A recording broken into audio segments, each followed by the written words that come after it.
this is where this comes into play with being able to do custom order stuff. So on the top here, you're going to see detail shots, right? So up here on the top, I've got my details. And so my second shooter was photographing these details. Simultaneously, I'm out doing something else. So I'm over here with the girls and we're popping champagne over here, right? So it's like, yeah, I'm popping champagne. While I'm doing that, my second shooter, then we get down to here where we have the dress, okay? Yeah.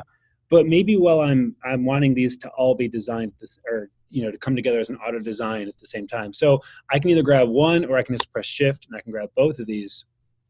And I can just drag this over here and that yellow part is going to show where it's going to move to. And now I've got a custom order of all the details there in a row. Down here, I'm going to go ahead and I'm going to sort these by my custom order.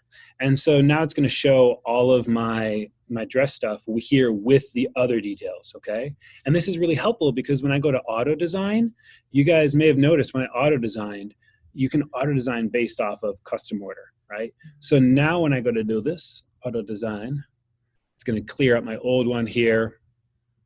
All of my details are all in the front of the album, right? So my dresses are right there, right? So I've got two spreads of details right here in front rather than having, dresses halfway down or something popping into the middle of this. So I've got something cool just like that. So that's where I've seen it play out really helpful for me.